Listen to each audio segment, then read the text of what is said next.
Hello बच्चों, आज हम 12वीं कक्षा का पाठ पहलवान की ढोलक पढ़ेंगे। यह पाठ आरोह भाग 2 पाठ्य पुस्तक से लिया गया है। इस पाठ के सार को समझने से पहले लेखक परिचय जानते हैं। इस पाठ के लेखक हैं फणीश्वर नाथ रेणु। आपसे लेखक परिचय परीक्षाओं में पूछा जाता है, इसलिए आप इसको ध्यान से समझें। हिंदी साहित्य में आंचलिक उपन्यास के रूप में प्रतिष्ठित कथाकार फणीश्वर नाथ रेणु का जन्म 4 मार्च 1921 को बिहार के पूर्णिया जिले के औराही गांव में हुआ था। बच्चों, लेखक परिचय को विस्तार से समझते हैं। फणीश्वर नाथ रेणु ने 1942 में भारत छोड़ो आंदोलन में बढ़ चढ़कर भाग लिया और सन 1950 में नेपाली जनता को राजशाही दमन से मुक्ति दिलाने के लिए भरपूर योगदान दिया। इनकी साहित्यिक साधना में राष्ट्रीय भावना को मद्देनजर रखते हुए भारत सरकार ने इन्हें पद्मश्री से अलंकृत किया। 11 अप्रैल 1977 को पटना में इनका देहांत हो गया। इनकी मुख्य रचनाएं हैं उपन्यास मैला आंचल, परती परिकथा, दीर्घतपा, कितने चौराहे, कहानी संग्रह हैं इनके ठुमरी, अग्निखोर, आदिम रात्रि की महक, एक श्रावणी दोपहरी की धूप। संस्मरण है इनके ऋणजल, धनजल, वन तुलसी की गंध, श्रुत अश्रुत पूर्व। इनकी तमाम रचनाएं 5 खंडों में रेणु रचनावली के नाम से प्रकाशित है। इनकी साहित्यिक विशेषताएं जानते हैं। हिंदी साहित्य में फणीश्वर नाथ रेणु आंचलिक साहित्यकार के रूप में प्रसिद्ध रहे हैं। उन्होंने विभिन्न राजनीतिक व सामाजिक आंदोलन में भी सक्रिय भागीदारी की। इनकी यही भागीदारी एक और देश के निर्माण में सक्रिय रही तो दूसरी और रचनात्मक साहित्य को नया तेवर देने में भी सहायक रही। 1954 में इनका उपन्यास मैला आंचल प्रकाशित हुआ। इस उपन्यास ने हिंदी उपन्यास विधा को नई दिशा दी। हिंदी जगत में आंचलिक उपन्यास मैला आंचल से ही प्रारंभ हुआ। लोकगीत, लोकोक्ति, लोक संस्कृति, लोक भाषा और लोक नायक की इस अवधारणा के भारी भरकम को ही नायक बना डाला। आज़ादी मिलने के बाद भारत में जब सारा विकास शहरों में केंद्रित होता जा रहा था, ऐसे में रेणु ने अंचल की समस्याओं को अपने साहित्य में स्थान दिया। इनकी भाषा शैली है। रेणु की भाषा आम बोलचाल की भाषा थी। मिश्रित शब्दावली का प्रयोग है। गंभीर विषयों पर भाषा संस्कृतनिष्ठ हो जाती है। भाषा में चित्रात्मकता बहुत मिलती है। भाव प्रवाह के अनुसार वाक्य छोटे हो जाते हैं और विशेषण का सुंदर प्रयोग है। तो ये था बच्चों इनका लेखक परिचय। आप इसे ध्यान से पढ़ें, ध्यान से सुने और समझें। पाठ को विस्तार से पढ़ने से पहले एक बार इसके बारे में जान लेते हैं कि लेखक इस पाठ में क्या कहना चाह रहा है। पहलवान की ढोलक कहानी व्यवस्था के बदलने के साथ लोककथा और कलाकार के अप्रासंगिक हो जाने की कहानी है। ये एक पहलवान की कहानी है जिसका नाम लुट्टन है। पहलवान की ढोलक राजा साहब की जगह नए राजकुमार का आकर जम जाना सिर्फ व्यक्तिगत सत्ता परिवर्तन नहीं, बल्कि जमीनी पुरानी व्यवस्था के पूरी तरह उलट जाने और उस पर सभ्यता के नाम पर एकदम नई व्यवस्था के आरोपित हो जाने का प्रतीक है। यह कहानी भारत पर इंडिया के छा जाने की समस्या है, जो लुट्टन पहलवान को लोक कलाकार के आसन से उठाकर पेट भरने के लिए हाय तौबा करने वाली निरीहता की भूमि पर पटक देती है। ऐसी स्थिति में गांव की गरीबी पहलवानी जैसे शौक को क्या पालती है। फिर भी पहलवान ढोलक के बोल में अपने आप को न सिर्फ जियाए रखता है, बल्कि भूख व महामारी से दम तोड़ रहे गांव को मौत से लड़ने की ताकत भी प्रदान करता है। कहानी के अंत में भूख महामारी की शक्ल में आए मौत के षड्यंत्र जब अजय लुट्टन की भरी पूरी पहलवानी को फटे डोल की पोल में बदल देते हैं, तो इस करुणा त्रासदी में लुट्टन हमारे सामने कई सवाल छोड़ जाता है। वह पोल पुरानी व्यवस्था की है या नई व्यवस्था की? क्या कला की प्रासंगिकता व्यवस्था की मुखापेशी है अथवा उसका कोई स्वतंत्र मूल्य भी है?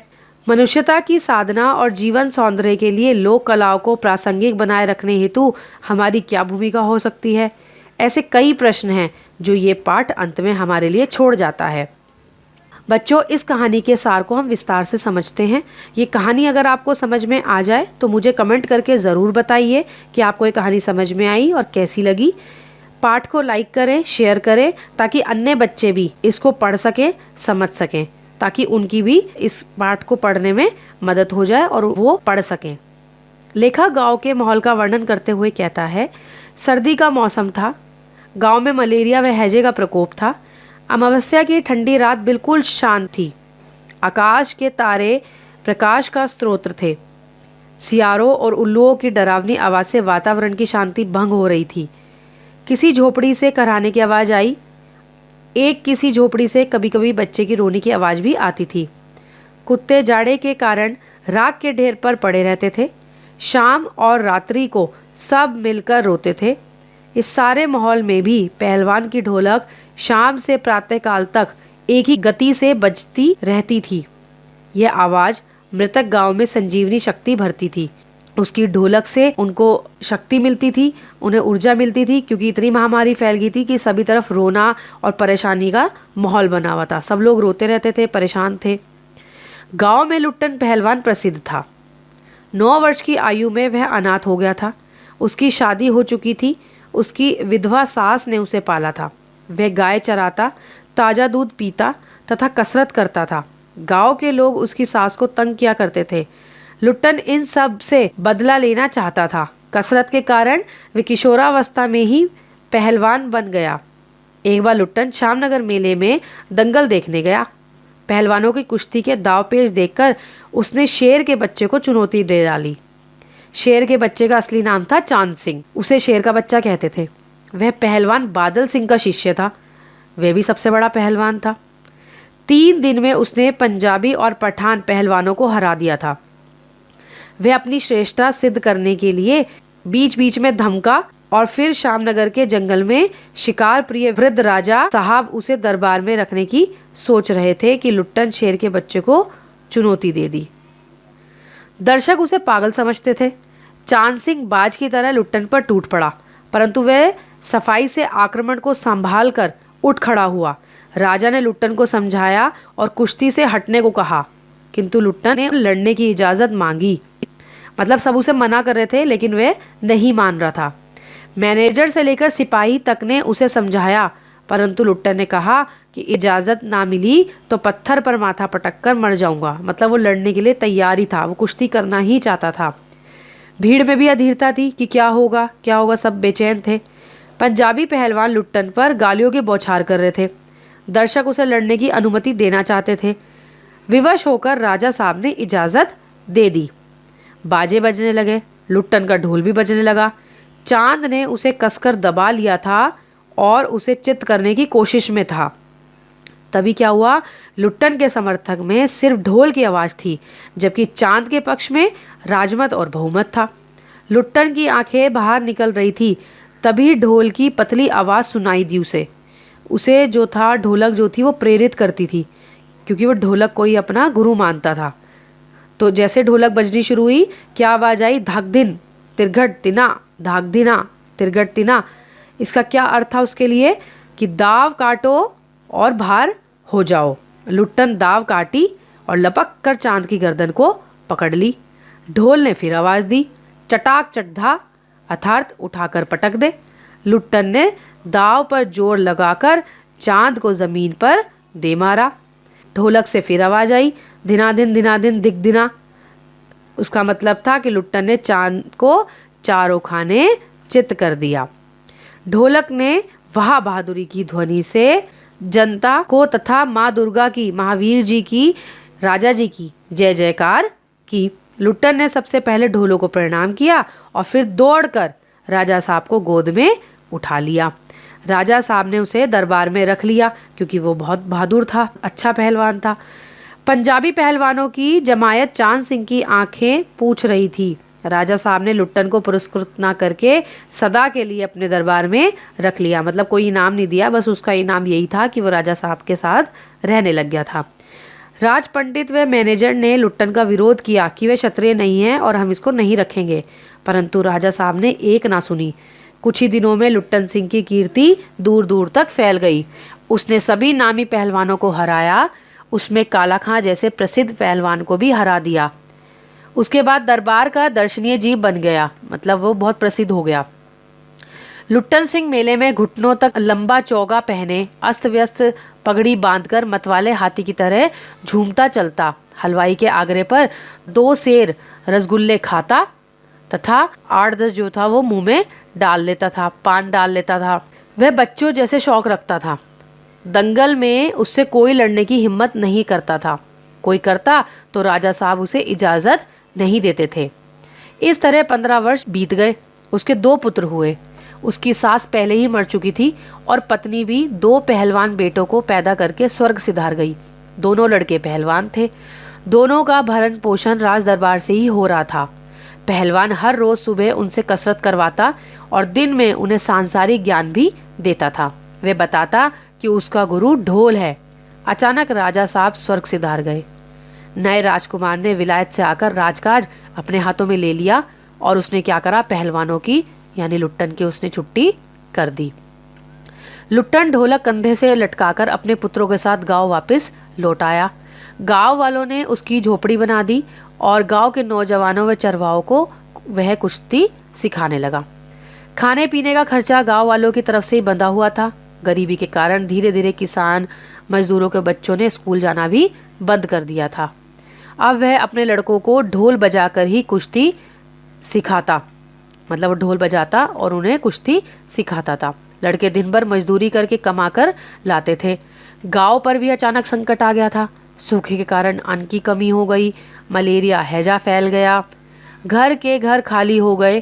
प्रतिदिन 2-3 लाशें उठानी पड़ती थी। लोग एक दूसरे को ढाढ़स देते, शाम होते ही घरों में घुस जाते, चुप रहने लग गए थे, रोते रहते थे। ऐसे समय में केवल पहलवान की ढोलक ही बजती थी, तो गांव वालों के लिए यह ढोलक औषधि और अमृत के समान लगती थी, अमृत का काम करती थी, प्राणियों में संजीवनी शक्ति भरती थी। एक दिन पहलवान के बेटे भी चल बसे। बेचारा बहुत दुखी हुआ। पहलवान ढोलक रात भर पीटता रहा। दोनों बेटे पेट के बल पड़े हुए थे। उसने लंबी सांस लेकर कहा, दोनों बहादुर गिर पड़े।